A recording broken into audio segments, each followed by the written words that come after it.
마태복음 3장 1절로 12절 말씀입니다.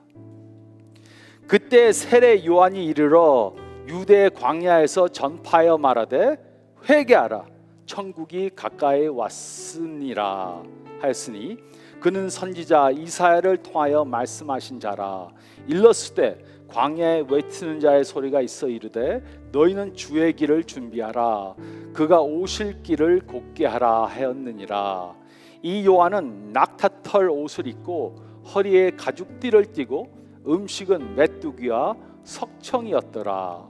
이때 예루살렘과 온 유대와 요단강 사방에서 다 그에게 나와 자기들의 죄를 자복하고 요단강에서 그에게 세례를 받더니 요한이 많은 바리새인들과 사두개인들이 세례 베푸는 데로 오는 것을 보고 이르되 독사의 자식들아 누가 너희를 가르쳐 임박한 진노를 피하라 하더냐. 그러므로 회개에 합당한 열매를 맺고 속으로 아브라함이 우리 조상이리라고 생각하지 말라. 내가 너에게 이르노니 하나님이 능히 이 돌들로도 아브라함의 자손이 되게 하시리라. 이미 도끼가 나무 뿌리에 놓였으니 좋은 열매를 맺지 아니하는 나무마다 찍혀 불에 던져지리라. 나는 내게로 회개하기 위하여 물로 세례를 베풀거니와 내 뒤에 오시는 이는 나보다 능력이 많으시니 나는 그의 신을 들기도 감당하지 못하겠노라. 그는 성령과 불로 너에게 세례를 베푸실 것이요 손에 키를 들고 자기의 타작마당을 정하게 하사 알곡은 모아 곳간에 들이고 쭉정이는 꺼지지 않는 불에 태우시리라. 아멘. 우리는 지금 언더덕이라는 시리즈를 하고 있습니다. 언더덕이란 운동 경기에서 우승이나 이길 가능성이 적은 약자를 가르치는 말입니다. 이번 시리즈를 통해 우리는 성경에 나온 이런 언더덕들의 이야기를 생각해 보고 있습니다. 그리고 우리는 오늘 세례 요한에 대해서 생각해 보겠습니다. 1952년 미국의 에버렛 스완슨 목사님은 한국의 전도 집회를 인도하러 가셨습니다. 이때 스완슨 목사님은 한국의 많은 고아들에게 가장 기본적인 것들, 먹을 것, 입을 것, 의료품과 살집이 없는 것을 보시고 매우 마음이 아파졌습니다.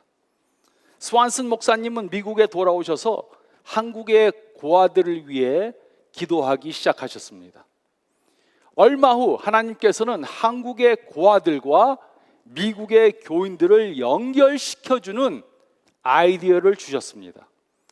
즉 미국에 있는 한 교인이 한국에 있는 한 고아를 도와주기 위해 헌금을 하고 그 돈으로 그 아이를 기르게 하는 것이었습니다. 이것은 과거에 그 누구도 생각하지 못한 방법이었습니다.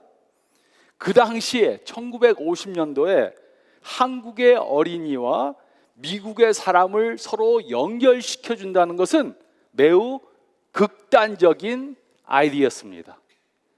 획기적이고 어떤 면에서는 좀 황당할 수도 있는 그러한 아이디어였습니다. 하지만 스완슨 목사님은 믿음으로 이 계획을 이루어내셨습니다. 스완슨 목사님이 만든 컴패션 인터내셔널은 오늘날 한국만이 아니라 전 세계의 어린이들을 기독교인으로 양육하는 큰 단체가 되었습니다. 그의 생각은 극단적이고 획기적이고 좀 황당했습니다. 하지만 스완슨 목사님은 믿음으로 온 세계의 어린이들을 변화시키는 그러한 일을 해낸 것입니다. 성경에 보면 세례 요한은 이런 극단적이고 획기적이고 좀 황당한 사람이었습니다. 그는 예수님과 사촌 관계였습니다. 그는 다른 사람들과는 좀 극단적으로 다른 그런 언더덕이었습니다. 마태복음 3장 1절로 3절은 다음과 같이 기록했습니다. 그때 세례 요한이 이르러 유대 광야에서 전파하여 말하되 회개하라 천국이 가까이 왔느니라 하였으니 그는 선지자 이사야를 통하여 말씀하신 자라. 일러스되 광야에 외치는 자의 소리가 있어 이르되 너희는 주의 길을 준비하라 그가 오실 길을 곧게 하라 하였느니라. 이때는 주후 약 27년경이 될 때였습니다. 요한이라는 이름은 이 당시 매우 흔한 이름이었습니다. 신약에는 요한이라는 이름을 가진 사람이 적어도 4명이 나옵니다. 이곳에 쓰여진 요한은 우리가 흔히 세례 요한이라고 부릅니다. 그 이유는 요한의 주요 사역이 바로 세례를 베푸는 것이었기 때문입니다. 그는 광야에서 하나님의 말씀을 외치며 회개의 세례를 베풀었습니다. 세례 요한의 메시지에는 2가지 중심 내용이 있었습니다. 첫째는 회개하라는 것이었습니다. 즉 죄에서 돌이키고 하나님께 돌아오라는 말이었습니다. 또 둘째는 천국이 가까웠다는 것입니다. 메시아가 이제 곧 오실 것이기 때문에 곧 천국이 임할 것이라고 이렇게 말을 했습니다. 구약의 이사야 선지자는 메시아가 오시기 직전 메시아가 오실 것을 준비할 사람이 나타날 것이라고 말했습니다. 그리고 마태는 마태복음에 세례 요한이 바로 그 사람이다. 곧 이사야가 말한 그 사람이 바로 세례 요한이다. 이렇게 말해 주었습니다. 세례 요한의 아버지 사가랴는 제사장이었습니다. 그러나 요한은 성장한 후에 유대 광야에서 매우 극단적이고 획기적이고 좀 황당한 그러한 삶을 살았습니다.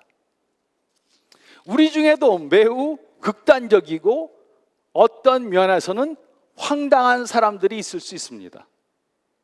저도 어떤 면에서는 좀 극단적이고 황당하게 보일 수 있습니다.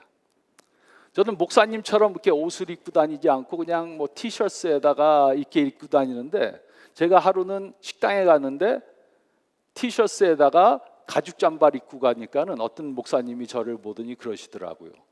강 목사는 강 형사가 더 어울리겠는데 그분이 보시기에는 제가 좀 황당하게 보였을 수도 있었겠습니다.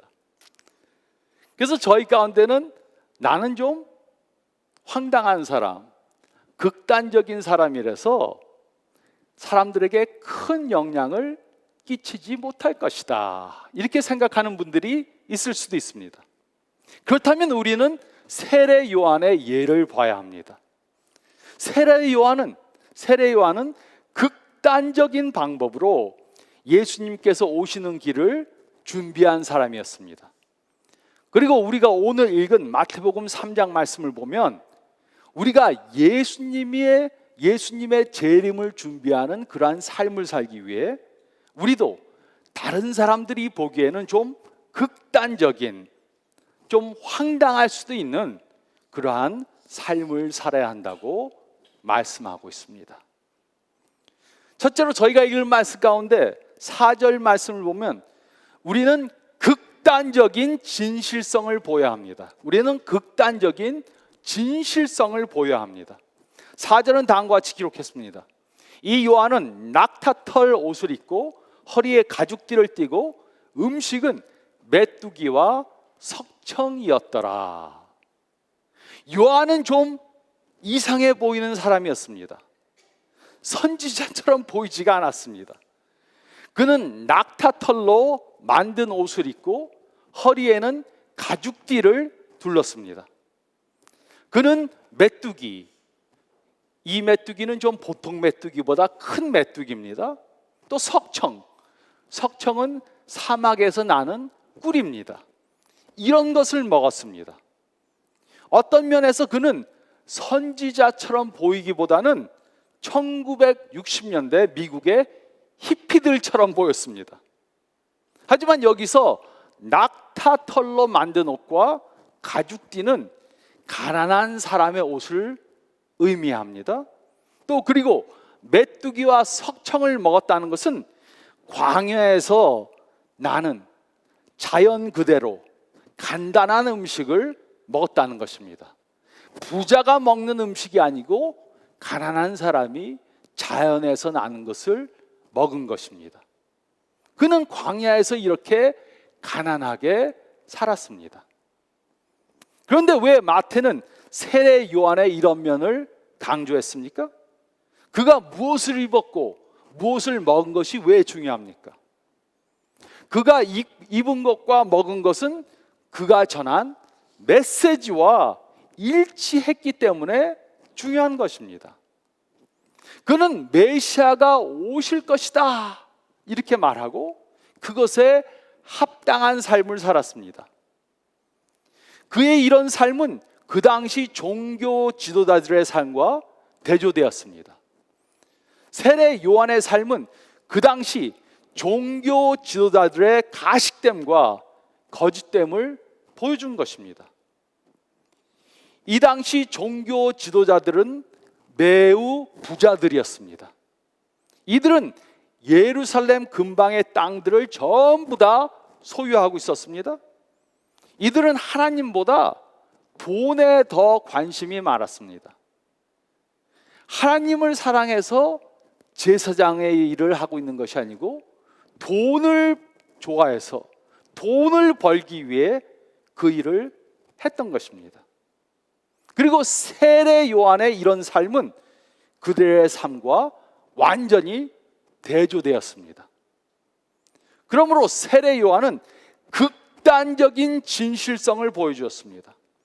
그의 메시지와 그의 삶은 일치되었습니다. 그는 말하는 그대로 산 것입니다.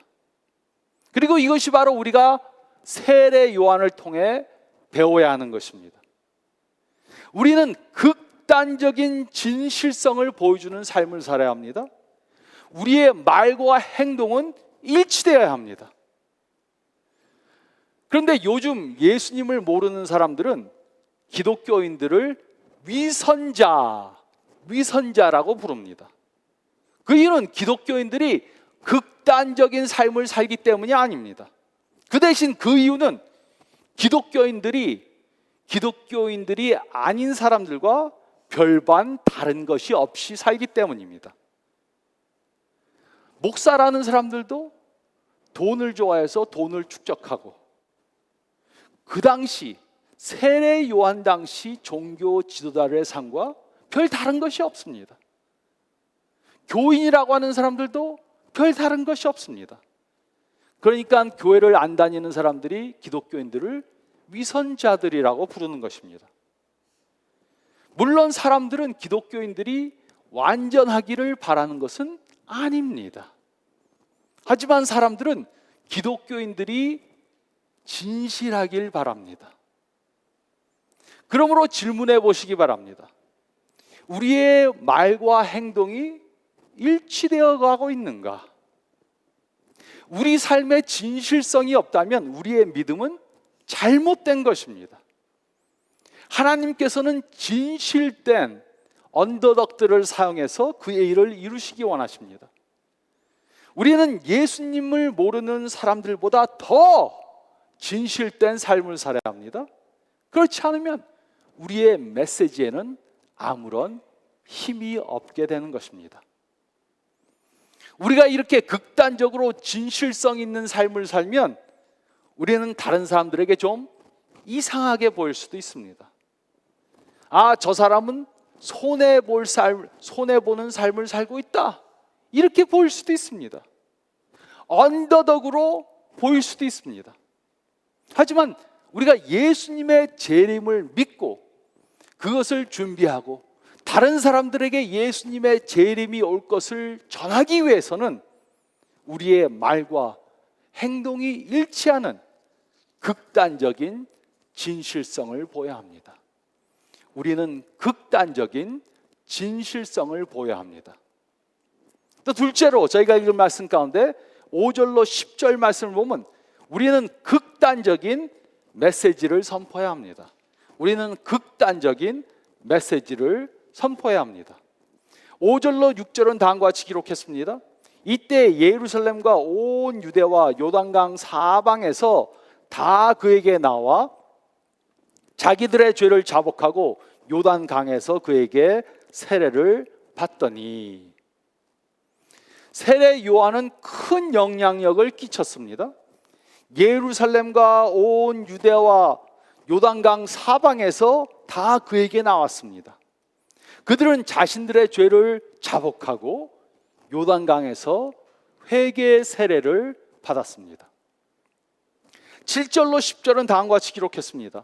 요한이 많은 바리새인들과 사두개인들이 세례 베푸는 대로 오는 것을 보고 이르되, 독사의 자식들아, 누가 너희를 가르쳐 임박한 진노를 피하게 하더냐. 그러므로 회개에 합당한 열매를 맺고 속으로 아브라함이 우리 조상이라고 생각하지 말라. 내가 너에게 이르노니 하나님이 능히 이 돌들로도 아브라함의 자손이 되게 하시리라. 이미 도끼가 나무 뿌리에 놓였으니 좋은 열매를 맺지 아니하는 나무마다 찍혀 불에 던져지리라. 세례 요한은 그 당시 종교 지도자들이 그에게 나오는 것을 보았습니다. 이들은 회개하러 온 것이 아니고, 세례 받으러 온 것이 아니고, 세례 요한이 도대체 무엇을 하고 있는지 점검하러 나온 것입니다. 그래서 세례 요한은 비꼬는 수사적 질문을 그들에게 던졌습니다. 독사의 자식들아, 누가 너희를 가르쳐 임박한 진노를 피하라 하더냐. 세례 요한은 그들을 독사의 자식들이라고 불렀습니다. 이것은 아주 모욕적인 말이었습니다. 한국 사람들이 말하는 강아지 자식이라는 말과 비슷한 말입니다. 세례 요한은 이들이 부자이고 영향력이 많은 사람들이라고 자신의 메시지를 절대로 타협하지 않았습니다. 그는 극단적인 진실을 그대로 말해 주었습니다. 그의 메시지는 극단적이었고 절대로 타협한 것이 아니었습니다. 그래서 바리새인들과 사두개인들은 요한을 싫어할 수밖에 없었습니다. 세례 요한은 이들에게 회개하라 말하고 그에 합당한 열매를 맺으라고 말했습니다. 그러나 이들은 자신들이 아브라함의 자손이므로 하나님께 절대로 버림받지 않고 하나님의 진노가 자신들에게는 절대로 임하지 않을 것이라고 그렇게 생각했습니다. 하지만 그것은 사실이 아니었습니다. 하나님께서는 돌들로도, 돌멩이로도 아브라함의 자손이 되게 하실 수 있었습니다. 이것은 메시아가 오심으로 하나님께서는 이방인들로, 우리 같은 이방인들로 그의 자손들이 되게 할 것이다 말해준 것입니다. 이미 도끼가 나무 뿌리 앞에 놓였습니다. 이들이 좋은 열매를 맺지 아니하면 하나님께서는 그들을 찍어서 불에 던져 넣으실 것입니다. 메시아가 오심으로 그들은 회개를 하든지 아니면 하나님의 심판을 받게 될 것입니다. 이들이 진실된 회개를 하지 않고 그에 합당한 열매를 맺지 아니하면 그들은 하나님의 심판을 면할 수 없게 될 것입니다. 세례 요한의 메시지는 매우 극단적인 것이었습니다. 하지만 그의 전한 메시지는 100%가 진실된 것이었습니다.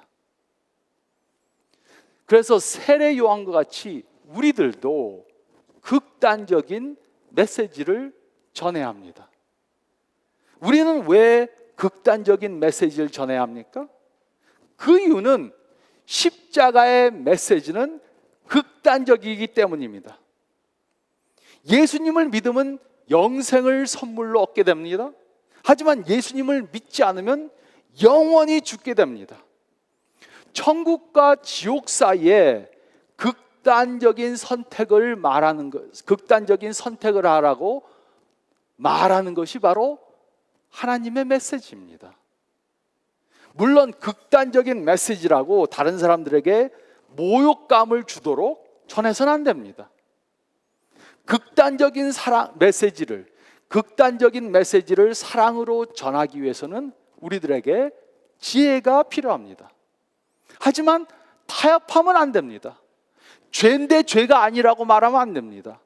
예수님 이외에 다른 길이 없는데 뭐 다른 것을 믿어도 괜찮다, 요즘에 말하는 어떤 목사님들처럼 그렇게 말하면 안 됩니다.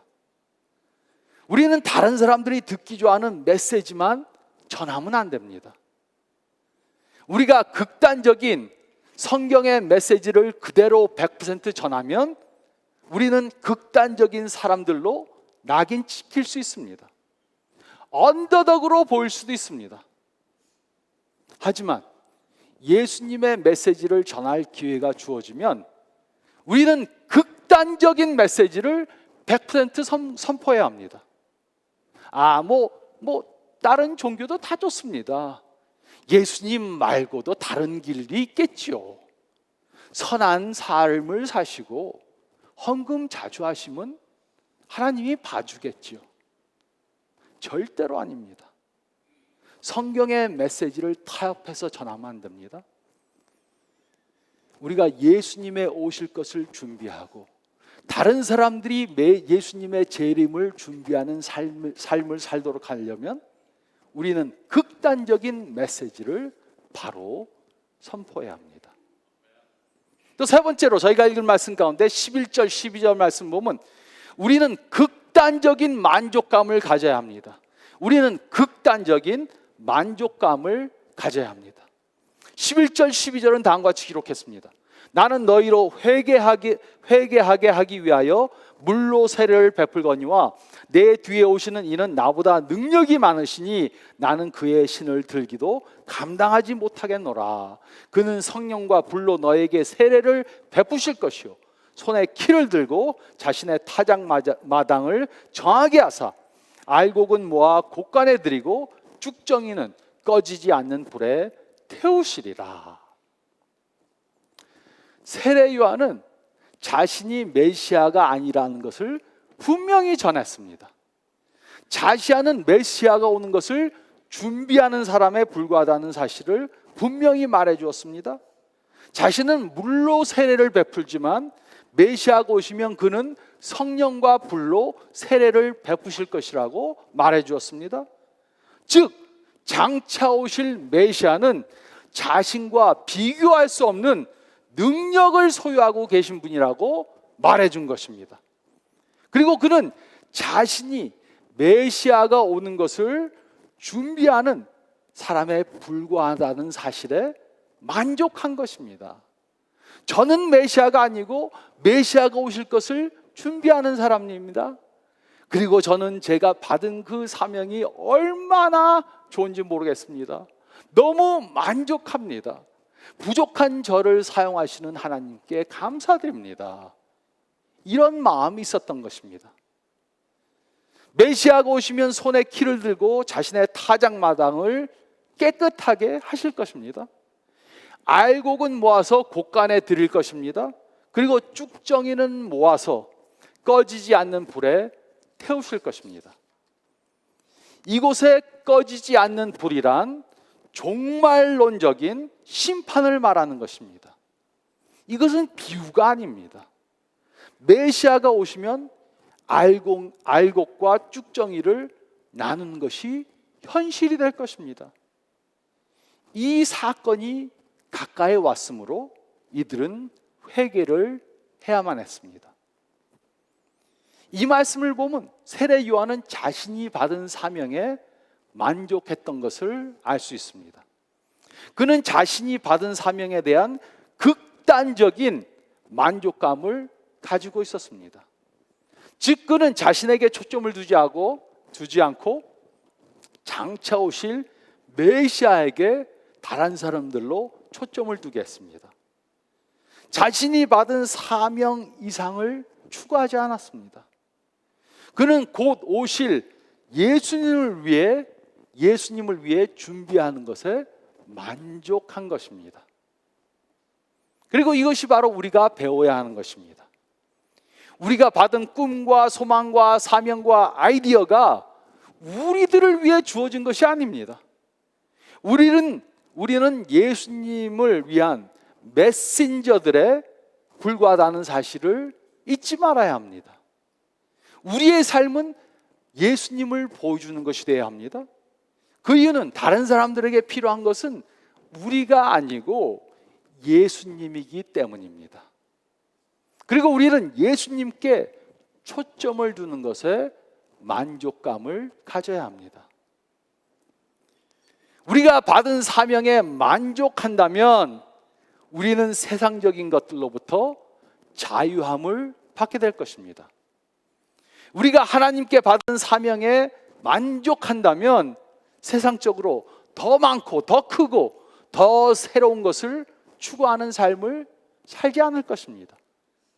다른 사람들과 비교하면서 내가 좀 부족해 보이면 낙심되고, 내가 좀 더 나은 것 같으면 우쭐하는 그러한 것이 없어질 것입니다. 우리가 하나님께서 주신 것에 만족하는 삶을 살면 세상 사람들이 보기에 우리는 언더덕처럼 보일 수 있습니다. 하지만 하나님이 주신 영역에 만족하는 삶을 사는 것은 언더덕으로 사는 것이 절대로 아닙니다. 그러므로 생각해 보시기 바랍니다. 다른 사람들이 우리를 보면 우리의 삶은 다른 사람들로 누구에게 초점을 두도록 합니까? 다른 사람들이 우리를 보면 다른 사람들이 우리 자신을 봅니까? 아니면 예수님을 보게 됩니까? 또 우리가 입을 열면 누구에 대해 자랑을 합니까? 나에 대한 자랑을 합니까? 아니면 예수님에 대한 자랑을 합니까? 또 우리는 무엇을 통해 만족감을 가집니까? 세상의 물질입니까? 아니면 예수님입니까? 하나님께서 우리에게 사명을 주시고 축복해 주시는 것은 우리의 영광이나 우리의 명예나 우리의 자랑을 위해서가 절대로 아닙니다. 그 대신 그것은 하나님의 영광과 하나님의 명예와 하나님에 대해 자랑하기 위해서입니다. 1952년 에버렛 스완슨 목사님은 자신의 영광이나 명예나 자랑을 위해서 한국에 가신 것이 아닙니다. 그에게는 이보다 더 큰 목적이 있었습니다. 그것은 어려운 상황에 있는 고아들을 도움으로 하나님께 영광을 돌리는 것이었습니다. 이처럼 우리도 다른 사람들로 예수님께 초점을 두게 그렇게 도와줘야 합니다. 우리는 우리의 삶을 통해 예수님 한 분에게만 영광을 돌리는 삶을 살아야 합니다. 그리고 우리는 우리가 받은 그 역할에 만족해야 합니다. 죽을 수밖에 없는 죄인이었는데 저희들을 용서해 주시고 그것만으로도 충분한데, 만족한데 저희를 주님의 도구로 사용해 주시는 것에 감사하고 만족해야 합니다. 우리는 이런 극단적인 만족감을 가져야 합니다. 하나님께서 우리에게 주신 꿈이 극단적일 수 있습니다. 그것이 우리 사회에 어려운 사람들을 돕는 것이 될 수 있습니다. 또 이 사회의 정의를 실천하는 것이 될 수 있습니다. 그것이 노숙자들을 돕는 것이 될 수 있습니다. 그것이 단기 선교를 가는 것이 될 수 있습니다. 하지만 이런 목적들은 극단적인 것이 아닙니다. 하나님께서는 우리 한 사람 한 사람들에게 전부 다 감당해야 할 사명을 주셨습니다.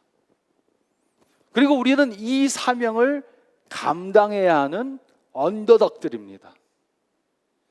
세례 요한이 2000년 전 광야에서 복음을 전한 것처럼 우리는 오늘날 우리가 속한 장소에서 하나님의, 예수님의 복음을 전해야 합니다. 하나님께서는 우리가 그 목소리가 되기를 원하십니다.